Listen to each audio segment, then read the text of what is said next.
영민의 잡지사 4월호 14번째 페이지, 세계 도시를 거닐어보는 도시의 맛 시간입니다.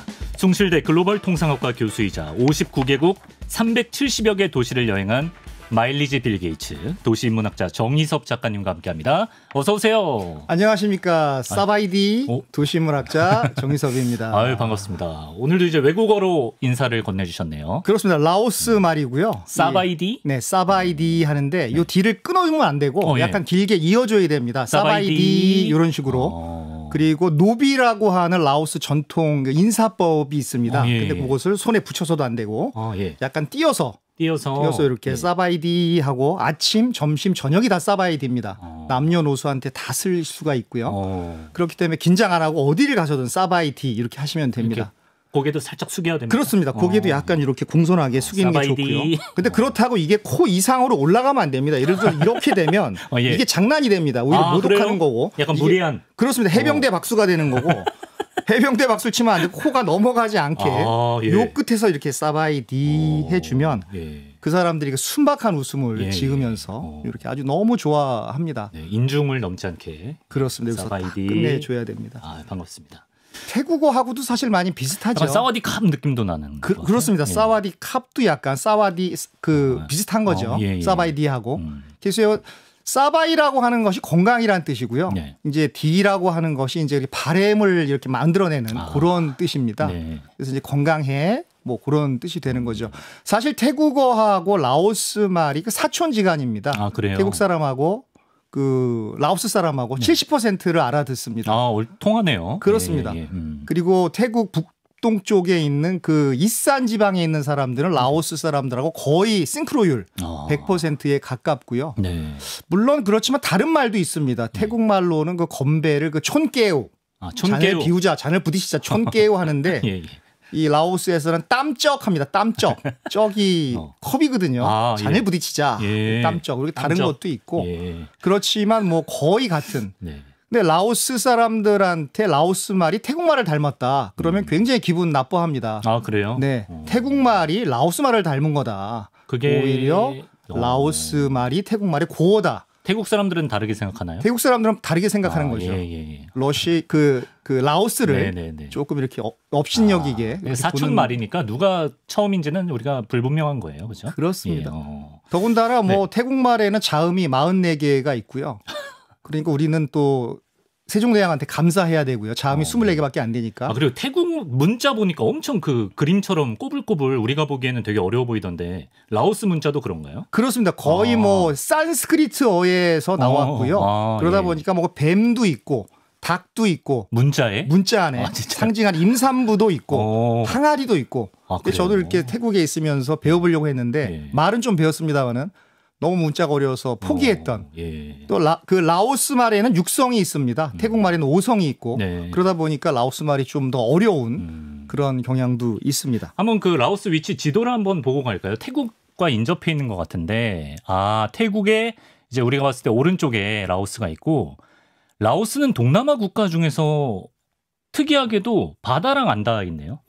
그렇습니다. 바다가 없는 완전히 내륙국이고요. 중국하고 미얀마하고 캄보디아, 태국, 베트남으로 둘러싸여져 있습니다. 어떻게 보면 되게 불행한 나라일 수가 있는데 그러네요. 그 바다의 아쉬움을 메콩강, 어머니의 강, 메콩강이 달래주는 그런 완전 무결한 내륙국이 되겠습니다. 좋습니다. 라오스로 오늘 떠나볼 텐데 우리 정희섭 작가님이 또 라오스와 특별한 인연이 있으시다고 들었습니다. 그렇습니다. 제가 라오스에 2000년 1월에 가서요. 1월 말에 가서 1월 말까지 거의 뭐 28박 30일 동안 그 EBS 세계 테마기행 그 라오스 편을 촬영하고 왔습니다. 띵띵띵띵띵띵띵띵띵띵 바로 그겁니다. 너무 좋아하는 프로, 제일 좋아하는 프로예요. 진짜. 음감이 너무 좋으신데요. 거기 갔는데 이제 뭐 그 좋은 일도 있었고 나쁜 일도 있었고 좋은 일은 그 어떤 부처님의 그런 어떤 그 자애로움을 느꼈다라고 한다면 라오스의 자연이 저를 품어줬다고 한다면 그 좀 안 좋은 거는 제가 물을 잘못 먹고 호텔에 있는 물을 잘못 이렇게 찍 따라 먹고 이질에 걸려서 그냥 뭐 위로 새고 아래로 새고 뭐 그냥 거의 뭐 식음을 전폐할 수밖에 없었고요. 일주일 동안 너무 고생을 했는데 우리나라에 아주 유명한 약이 있습니다. 정으로 시작해서 환으로 끝나는 유명한 약이 있는데 지사제. 그렇습니다. 예. 그 약이 없었다면 뭐 예, 죽을 예. 수도 있었을 것 같은데 그 약 덕분에 무사히 마치고 고마운 약이죠. 고마운 약입니다. 알겠습니다. 무사히 뭐 마치고 협찬 받고 왔습니다. 오신 거 아니죠? 절대 아닙니다. 알겠습니다. 그런 또 추억이 있는 라오스인데요. 한 달 계셨으면 정말 뭐 소개해 주실 게 참 많을 것 같은데 우리가 이제 도시의 맛이잖아요, 코너가. 그러니까 이제 라오스 중에서도 특정 도시를 꼽아 주실 것 같은데 어느 도시로 가볼까요? 저는 뭐 단연코 그 루앙프라방이고요. 그 루앙프라방이야말로 진정한 라오스의 A부터 Z까지를 다 설명하는 그런 고대 도시다. 그래서 그 루앙프라방에서 뭐 아까족도 만났고요. 뭐 네. 라후족도 만났고 몽족도 제가 만났습니다. 제가 아까족 마을에서 이렇게 촬영할 때는 네. 그 촌장님 호텔이 없으니까요. 네. 그 촌장님 댁에서 묵었는데 그분이 계속 밤에 그 대마초 같은 것을 곰방대 같은 데서 넣어서 피우는 거예요. 예. 저보고 자라고 얘기해놓고 옆에서는 계속 담배를 피워대서 저는 뜬 눈으로 밤을 새고 몽환적인 밤을 보내면서 몽환적인 밤. 예. 그냥 뭐 그 다음날 아주 더 졸려서 고생을 했던 그런 기억이 있습니다. 루앙프라방은 사실은 뭐 아는 분은 알고 모르는 분은 모릅니다. 요 근래에 좀 근래에 좀 다녀왔던 분들이 있는 것 같아요. 그렇습니다. 그 뭐 치앙마이라든가 방콕이라든가 뭐 하노이라든가 너무 유명한 도시들이 많다 보니까 그렇게 각광을 받은 그런 도시는 아니었는데 요 근래에 이렇게 방송을 좀 타면서 많이 유명해진 그런 그 도시가 되겠습니다. 중요한 것은 1995년도에 도시의 한 건물이 아니라 도시 전체가 유네스코 문화유산에 지정된 것입니다. 도시 전체가요? 도시 전체가요. 그리고 루앙프라방은 그 뉴욕타임즈가 선정한 죽기 전에 꼭 방문해야 할 도시. 거기에도 그 이름을 올린 그런 도시가 되겠습니다. 소수민족과 공존하는 지혜도 보이고요. 화합도 보였고 또 왕조의 고풍스러움도 보였고 뭐 여러 가지 뭐 삶을 되돌아볼 수 있는 종교의식도 있었고 뭐 그런 도시가 루앙프라방입니다. 그래서 선정을 했습니다. 네, 라오스의 다양한 매력을 좀 응축해서 볼 수 있는 도시인 것 같은데요. 그렇습니다. 루앙프라방이라는 이름에는 어떤 뜻이 있습니까? 잠깐. 루앙프라방이라고 하는 것은 그 성스러운 부처님의 도시라는 그런 뜻입니다. 그래요. 그래서 그 현지 사람들은 그 루앙파방이라고 합니다. 전 그래서 라오스 사람들이 그 알 발음을 못하나 왜 루앙프라방을 루앙파방이라고 하는가. 근데 알고 봤더니 이제 영어로 루앙프라방이라고 적어 놓은 거고요. 근데 뭐 영어로는 루앙프라방 뭐 그렇게 발음을 하겠죠. 근데 한국 발음으로 루앙프라방이 된 거고. 근데 원래 이름은 그 루앙파방입니다. 루앙파방. 근데 이 도시에서 제가 인상 깊었던 게 뭐 성스러운 부처님의 도시라서 그런지 모든 것이 이렇게 천천히 움직였습니다. 심지어는 뭐 고양이나 강아지들도 한국 강아지 고양이들은 빨리 움직이잖아요. 주인을 닮아서. 설마 뭐 고양이랑 강아지가. 그래서 뭐 천천히 도망가지도 않고 이렇게 뭐 움직이는 것 같았고 하품을 해도 늘어지게 하는 겁니다. 이빨이 다 보이게. 설마 그렇겠어. 기분 탓 먹는 아니에요? 것도 기분 탓? 그랬을 수도 있겠네요. 그래서 역시 천천히 가는 도시다. 빨리빨리가 설 자리가 없는 도시다. 그것을 저는 루앙프라방에서 느꼈습니다. 슬로우 시티군요. 듣기만 해도 좀 힐링이 될 것 같은 느낌인데. 이런 말이 있는데요. 그 영혼이 지친 사람은 인도로 가고 마음이 지친 사람은 그 라오스로 가라. 이게 뭐 비슷한 말 같지만 그 영혼이 지친 것과 마음이 지친 것은 좀 그 뉘앙스가 다른 것 같은데요. 그래요. 그래서 돌이켜 생각해 보니까 제가 2016년도에 여러 가지 일 때문에 좀 마음이 좀 이렇게 지쳤어요. 근데 영혼은 맑았습니다. 영혼은 맑았는데 마음이 지쳐 썼을 때 그때 처음으로 루앙프라방을 갔었죠. 근데 실제로 힐링을 받고 왔습니다. 비록 이질엔 걸렸지만 마음은 치유가 됐다. 그렇습니다. 그때는 이제 이질 걸리기 전이었습니다. 그렇습니까? 세계 테마기행 전이었기 때문에. 최고의 컨디션이었겠네요. 그렇습니다. 몸도 마음도. 야. 루앙프라방이 굉장히 역사적인 도시라고 합니다. 라오스 역사의 시작점이라고도 한다는데 어떤 점에서 그렇게 중요한가요? 라오스의 공식적인 역사는 1353년에 그 루앙프라방에서 개국한 그 란상 왕조에서 시작이 되는데요. 이 란상 왕조는 라오스 최초의 통일 왕국입니다. 그래요. 그러니까 중국의 진나라가 최초의 통일 왕국이었듯이 1353년에 라오스 최초의 통일 왕국이 란상 왕조인데요. 비엔티엔으로 천도하기 전까지 약 207년 동안 루앙프라방에서 찬란한 문화를 꽃피웠습니다. 비엔티엔은 지금 수도인가요? 그렇습니다. 비엔티엔은 지금의 수도고요. 그 전에 루앙프라방이었습니다. 라오스 역사상 불교가 최대로 번성했던 그런 그래서 수많은 사원이 있고 뭐 네. 여러 가지 조각이 있고 불상이 있고 네. 또 도시 전체가 거의 뭐 불상으로 채워져 있다고 해도 그래요. 과언이 아닐 정도입니다. 네. 이 란쌍이라는 말은 네. 그 란이라고 하는 것은 100만을 의미하고요. 100만? 네, 100만. 100만 대군 할 때 그 100만이고. 100만 구독자 할 때 100만? 그렇습니다. 예. 빨리 100만 구독자를. 란 쳐야 되는데. 네, 예. 란 구독자.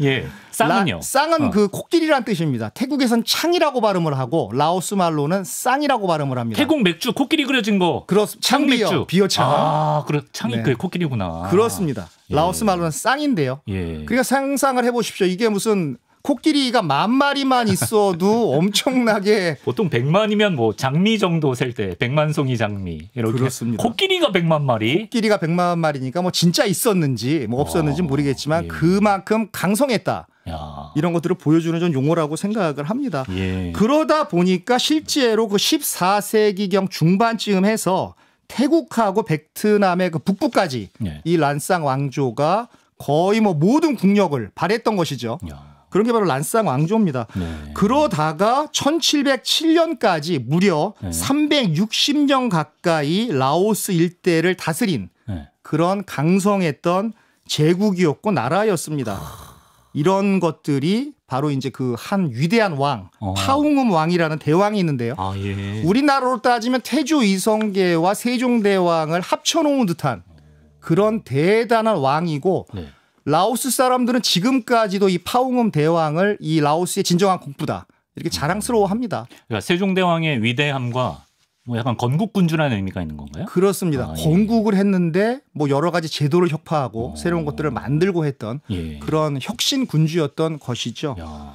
그럼에도 불구하고 라오스는 그 공산화된 이후의 역사는 별로 얘기 안 합니다.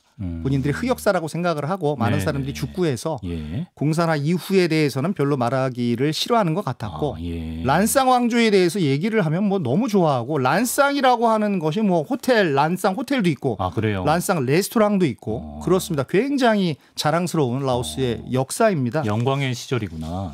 그런 걸 잘 보여주는 어떤 왕궁 박물관이 있다면서요. 그렇습니다. 네. 그 호카 왕궁 박물관이 있는데요. 네네. 이 안에 그 왕의 침실도 있고 왕의 그 서고도 있고요. 또 의전실도 있고 의전실이 아주 뭐 볼만합니다. 그래요. 또 사신들을 맞았던 그 접견실도 있고 예. 각종 그 왕가의 유물들이 그 전시가 되어 있습니다. 예. 뭐 라오스다 보니까 뭐 입장료도 쌉니다. 유럽 같은 데 가면 막 뭐 20유로, 30유로 받는데 부담되죠. 예. 여기는 뭐 3, 4불이면 들어갈 수 있기 때문에 네. 돈 아끼시지 마시고 꼭 저는 들어가 보실 것을 권합니다. 아, 예.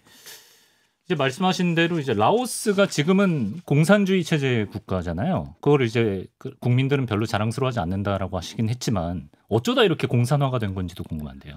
참 어떻게 보면 이웃 나라 때문에 그렇습니다. 그 나라? 베트남이 공산화가 되니까 예. 미국을 이기고 예. 공산화가 되다 보니까 그 라오스도 그 덩달아서 그 공산화가 됐는데요. 네. 그 빠떼 라오라고 하는 정당이 있습니다. 이 빠떼 라오는 우리말로 하면 조국 라오스가 됩니다. 조국 라오스 당이 그 베트남이 공산화가 되니까 이때다 싶어서 여러 가지를 동원해서 정권을 잡게 되고 예. 정권을 잡은 후에 곧바로 왕정을 폐지해 버리고 라오스 인민민주주의 공화국을 선포한 것이죠. 아, 예. 참 아이러니한 것은 공산국가도 스스로를 민주주의 국가라고 합니다. 아, 그렇죠. 예. 우리가 이제 공산국가라고 부르는 거고요. 예. 그리고 그것을 그 라오스 헌법에다가 명기를 했습니다. 라오스 헌법에 라오스는 마르크스 레닌주의를 표방하는 인민민주주의 공화국이다. 이렇게 했고요. 네. 1인 독재는 아니지만 일당 독재.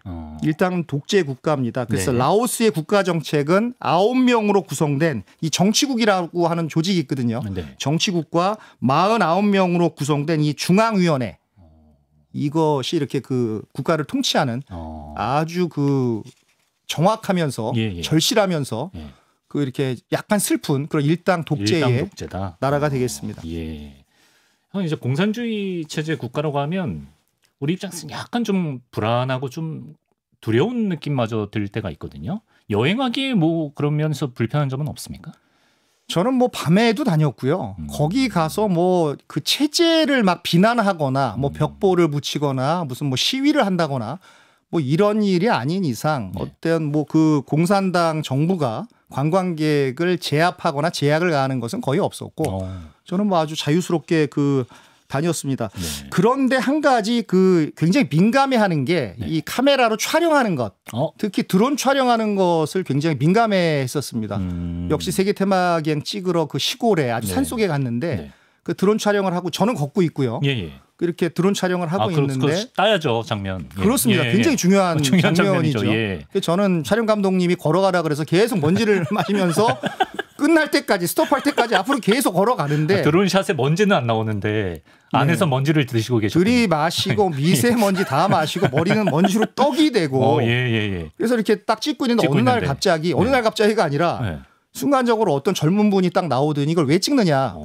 이런 거 찍으면 안 된다. 그래서 올스톱 되고 저희를 그 어떤 집으로 내려가는 거예요. 집으로 내려가는데 그 집이 바로 그 촌장님 댁이었습니다. 촌장님이 근엄하게 이렇게 앉아 계시다가 그 대마초 하시던 촌장님이요? 다른 촌장님. 다른 촌장님. 완전히 다른 마을의 촌장님이신데 그 촌장님께서 이건 불법이다. 찍으면 안 된다. 그래서 이거 다 그 지워라. 파일 그 딜리트해라. 했는데 뭐 어떻게 지우겠습니까? 또 설득을 했죠. 제가 뭐 대학에서 협상론을 가르치는 사람이니까요. 모든 협상 기법을 동원을 해서 그 이렇게 막 그 협상을 했는데 결국은 안 되는 거예요. 3시간, 4시간 계속 시간은 가는데 그런데 거기서 이렇게 담배를 한 갑도 드렸더니 이렇게 쭉 또 이렇게 입꼬리가 올라가면서 애연의 나라인가요? 그런 것 같습니다. 역시 담배는 한 갑 가져가는 게 중요한 것 같다. 그래서 담배 한 갑 드렸더니 촌장님이 원하시는 게 이런 거였나. 그 담배 한 갑 드렸더니 또 그러는 거예요. 그럼 잘 찍고. 안전하게 그래서 돌아가라. 제가 그 장면을 봤군요. 덕담까지 또 듣는 덕담까지. 그랬던 기억이 아주 납니다. 이거 촌장이 약간 우리 이장님보다 약간 비중이 큰 사람인가 봐요. 라오스에서는. 그 커뮤니티 안에서는 굉장히 영향력이 있는 사람인 것 같고요. 약간 그 뭐 토테미즘, 샤머니즘 뭐 이런 그 전통적인 게 남아 있어서 그런지 어떤 뭐 의식적인 것 그리고 어떤 상징 그리고 포지션, 직위라고 하는 것이 아직까지로 라오스 사회에서는 중요한 역할을 하는 것 같습니다. 그래서 그 주변 사람들이 뭐 촌장님이 오케이 하면 오케이고 촌장님이 안 된다 그러면 절대 안 되는 거고. 근데 그런 모든 것들이 이제 담배 한 갑에 또 이렇게 그 해결이 되는 참 재밌는 그런 경험을 했습니다. 여행 꿀팁을 뭐 나름대로 주셨습니다. 이제 앞서 이제 말씀하셨죠. 루앙프라방은 도시 전체가 세계 유네스코 그 문화유산으로 지정이 돼 있다 말씀하셨는데 루앙프라방의 볼거리를 그럼 소개해 주시면 좋겠습니다. 어떤 게 있습니까? 볼거리 중에서 역시 압권 중에 압권은 그 탁발이라고 하는 그 불교 의식입니다. 이 탁발이라고 하는 것은 걸식을 해서 얻은 음식을 담은 그 바루에 목숨을 기탁한다라는 뜻인데요. 이 바루라는 건 뭐냐 그러면 나무라든가 쇠로 만든 이 공양 그릇입니다. 이 공양 그릇이 뭐 나무로 된 것도 있고 쇠로 된 것도 있는데 그걸 가지고 새벽에 이제 그 막 그 일출이죠. 일출이 시작된 후에 스님들이 법의를 입으시고 그 바루를 가지고 이렇게 걸어오면 그 앉아서 서서 주는 게 아니고 앉아서 밥을 좀 주거나 뭐 사탕을 주거나 준비해 온 것들을 줍니다. 그 승려들이 여러분이 이제 때를 지어서 줄지어서 오나 보네요. 뭐 30명, 40명 이렇게 오니까 자기가 준비해 갔던 것들을 이렇게 막 주면 안 되고 그것도 계획적으로 나눠서 조금 30명이 올 것 같다 그러면 조금씩 나눠줘야 되고 이렇게 막 주면은 뭐 금세 없어지는 거죠. 그리고 뭐 외국인들도 이렇게 서양 사람들이 그걸 보고 굉장히 좋아하는데 뭐 간혹가다 어떤 서양 사람들은 막 환성 지르고 막 그러는 거예요. 탄성을 지르고 사진 찍고 원래 안 되죠. 그때는 제가 너무 화가 나서 왜 다른 나라의 그 문화를 무시하느냐 한번 가서 패버리고 싶은 마음이 막 들기도 했어요. 차마 뭐 패지는 속으로 못하고요. 삼키셨나요? 저 지난주에도 그렇고 항상 그 분노를 속으로 잘 삼키시네요. 뭐 그러다 보니까 이렇게 피부가 탄 것 같습니다. 그래서 저는 뭐 이렇게 생각을 합니다. 그 기독교의 직선적인 세계관보다는 저는 뭐 기독교 신자고요. 저는 불교 신자는 아니지만 그 불교의 철학적 깊이는 인정을 합니다. 직선적 처음과 끝이 있는 뭐 이렇게 원죄와 응징이 있는 이런 세계관을 떠나서 이렇게 뭐 원에는 시작이 없잖아요. 이 둥글둥글한 시작이 없는 보다 인간적인 이런 불교의 철학 이런 것들을 인정을 하는데 제가 탁발 의식에 참여하면서 야 역시 불교가 이렇게 삶에는 굉장히 직접적인 안락을 주는구나, 안심을 주는구나. 그런 것을 느끼고 왔습니다. 곡물 그 음식은 어떤 걸 드려야 되나요? 음식은 보통 쌀밥을 찰밥. 찰밥. 찰밥을 많이 먹기 때문에 보통 흰 쌀밥도 있지만 찰밥을 드리고 그리고 심지어는 뭐 요즘에는 세상이 많이 바뀌었는데 과자도 드리고요. 아, 그래요? 네, 반찬 같은 것도 이렇게 만들어 와서 반찬도 좀 드리고. 딱히 제약은 없구나. 제약이 없습니다. 여러 가지를 드리고. 네. 그 제육볶음 이런 거 드려도 되나요? 그거는 이제 비닐. 잠깐 승려분들한테 네, 고기 드리면 안 네, 되죠. 고기는 안 되고. 제가 좋아하는 거. 야채도 드리고 여러 가지를 드렸습니다. 저는 그 찰밥을 드렸습니다. 찰밥 조금씩 손 잘 닦고 손으로 드렸습니다. 그렇군요. 그런데 거기서 그 받으시면서 정말 감사한 표정이 그 스님들의 얼굴에 이렇게 어리는 거예요. 저는 어떻게 표현했냐 그러면 주는 사람의 그 어떤 간절함과 받는 사람의 그 감사함이 그 부처님의 그 표정 같다. 제가 이렇게 멘트를 때렸거든요. 그랬더니 그때 유일하게 그 촬영 감독님이 칭찬을 하시더라고요. 그렇게 못한다 하시다가 그 멘트를 딱 때렸는데 그거는 문장이 괜찮다. 아니 그렇게 아름다운 얘기를 멘트를 때렸다라고 하시면 어떡해요. 아니, 그럼 한 건가요? 내용은 너무 좋은데 멘트를 때렸거든요. 좋네요. 멘트 좋네요. 주는 사람의 감사함과 네, 주는 사람의 간절함. 그런 게 약간 행복이죠. 네, 받는 사람의 감사함. 네, 탁발 의식을 한번 경험해 보시면 좋을 것 같고 또 소개해 주실 거 있나요? 또 역시 루앙 프라방은 그 야시장이 아주 아름답습니다. 그 비엔티엔의 야시장이 약간 그 산만하다면 여기는 그 빨간색으로 시사왕원 거리라고 있는데 그 거리가 이렇게 촘촘히 이렇게 싹 덮입니다. 아주 몽환적이고 태국에 있는 야시장이 굉장히 속세를 이렇게 보여준다면 여기는 그 야시장마저 좀 성스러운 루앙 프라방이다 보니까 성스러운 부처님의 도시이다 보니까 굉장히 그 빨간색이 저는 그 몽환적이고 좋았고 물론 돈이 오가는 흥정이 이루어지지만 다른 야시장보다는 더 이렇게 차분하게 막 싸우고 그러지 않고요. 그래서 여기서 뭐 많은 음식도 팔고 또 1불, 2불이면 먹을 수 있는 길거리 음식도 파는데 또 어떤 분은 또 뭐 더럽다고 못 먹는데 전 그런 거 전혀 못 느끼고 많이 사 먹고요. 뭐 배탈도 전혀 안 걸렸고요. 그리고 뭐 여기서 몽족이 만들어 온 그 핸드메이드 지갑도 있고 뭐 실크 머플러도 있고. 민족 부족의 이름인가요? 몽족? 그렇죠. 몽족. 몽족이라는 부족이 손재주가 좋기로 유명합니다. 날쌔고. 그래서 몽족이 만들어 온 특히 몽족 그 가게들이 많습니다. 노점하시는 아주머니들이 좀 깎아달라 그러면 깎아주고 진짜 깎아주는지 모르겠지만 좀 이렇게 애초에 빼주고. 높게 불렀을 수도 있죠. 그렇습니다. 그 깎아주는 거에 좀 감동도 많이 느끼고 또 옆에는 그 라오스 커피가 있는 거예요. 근데 많은 분들이 아니 뜬금없이 무슨 라오스가 커피냐. 그런데 라오스의 루앙 프라방이 그 커피 벨트에 있습니다. 커피 벨트에 있기 때문에 치앙마이와 더불어서 그 루앙 프라방이 커피로 유명합니다. 맛도 굉장히 좋습니다.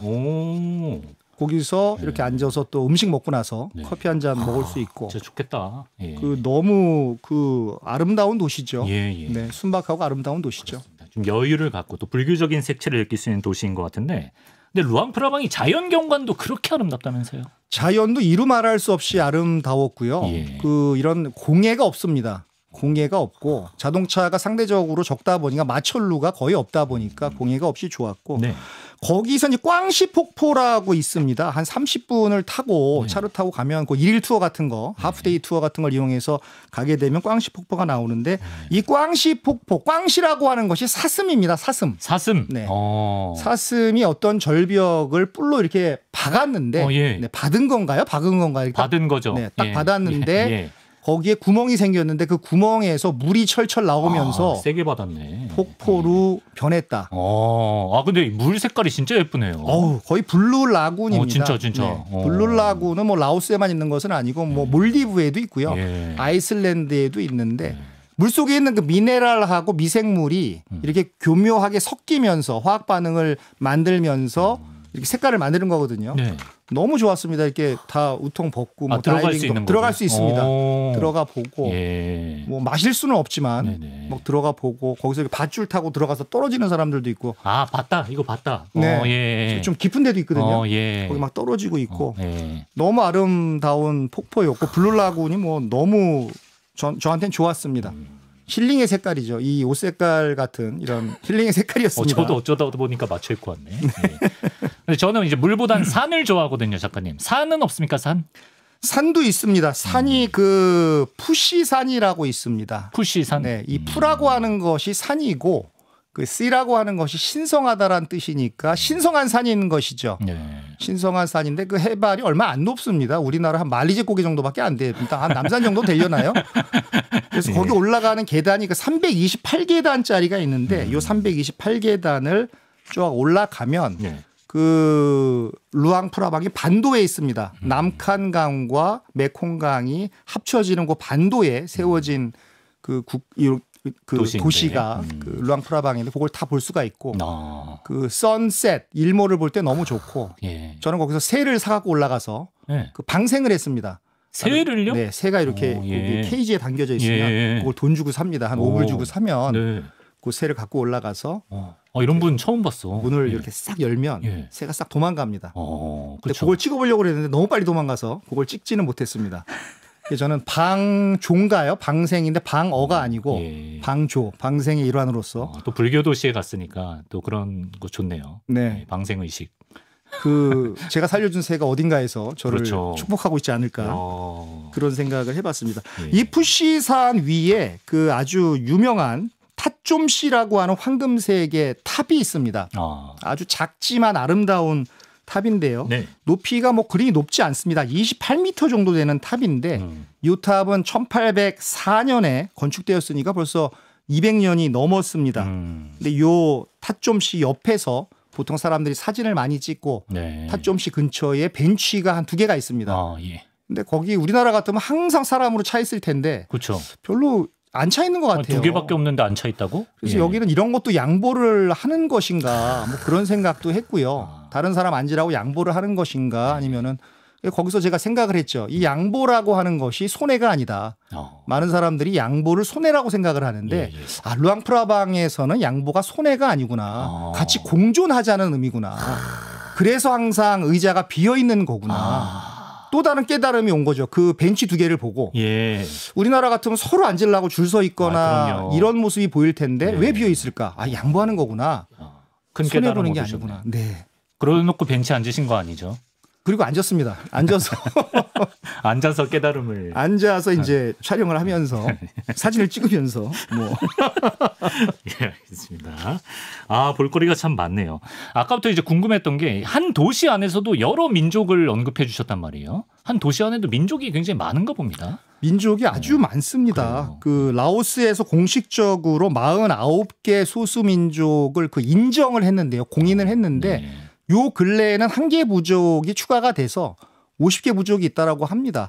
그런데 어떤 학자들은 뭐 100개가 넘는 부족이 있다. 또 어떤 학자들은 또 소수 민족의 하위 부족들이 생겨서 800개가 넘는 부족이 있다. 이렇게 설이 분분하고요. 그럼에도 불구하고 이 50개 민족, 이 라오스 정부가 공인한 50개 민족들이 서로 싸우지 않고 아주 공존을 합니다. 몽족도 있고 카무족도 있고 아까족도 있고 뭐 라우족도 있고 심지어 아직 그 인구 통계에 잡히지 않은 그런 부족들도 있는 것입니다. 만나보신 그 민족, 소수민족 중에 좀 인상 깊었던 민족이 있나요? 저는 몽족도 만나봤고 뭐 아까족도 만나봤는데요. 아까족 마을에 가서는 그 사람들의 그 조혼 풍습. 그러니까 이 사람들이 조혼? 네. 15살, 16살이면 결혼을 하는 겁니다. 그런데 그 결혼을 할 때 촌장님의 좀 허락을 받고 그리고 부모님의 허락은 좀 받겠죠. 받고 나서 어떤 오두막 같은 데서 이렇게 합방을 하는 거예요. 그게 결혼 의식인데 그것을 제가 목도하고 왔죠.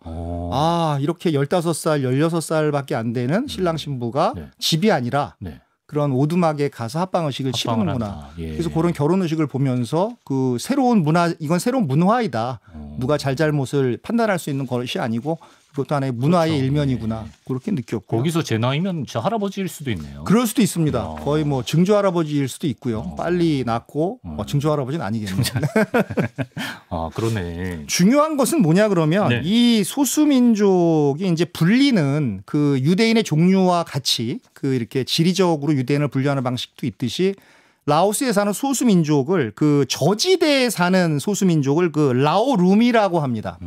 그리고 해발 300m에서 900m 정도에 사는 소수민족을 라오퉁이라고 합니다. 그리고 해발 900m 이상에서 사는 그 소수민족을 라오숭이라고 합니다. 그러니까 사는 지역에 따라서 소수민족의 분류가 달라지는 것이고요. 네. 물론 저지대에 사는 그 라올룸이 많은 관광객들을 접하기 때문에 경제적으로 가장 잘 삽니다. 그렇다고 해서 뭐 라오숭이나 네. 라오퉁이 불만이 없습니다. 뭐 네. 행복이라고 하는 것은 뭐 돈하고 직접적인 관련이 있을 수도 있지만 예. 없을 수도 있으니까 위에 사는 사람은 돈이 없지만 거기에 만족하면 사는 거고. 평화가 있을 수 있죠. 조용하게. 그렇습니다. 그런 분류가 있고 그 중에서 이제 가장 돋보이는 소수민족이 역시 그 몽족. 몽족 아까 손재주 좋다고 하셨던. 네, 손재주 좋은 그 몽족인데요. 네. 이 몽족이야말로 정말 흥망성쇠를 겪은 그런 민족입니다. 네. 왜냐 그러면 네. 베트남 전쟁 당시에 이 몽족 남자의 약 60%가 미군 편을 들었습니다.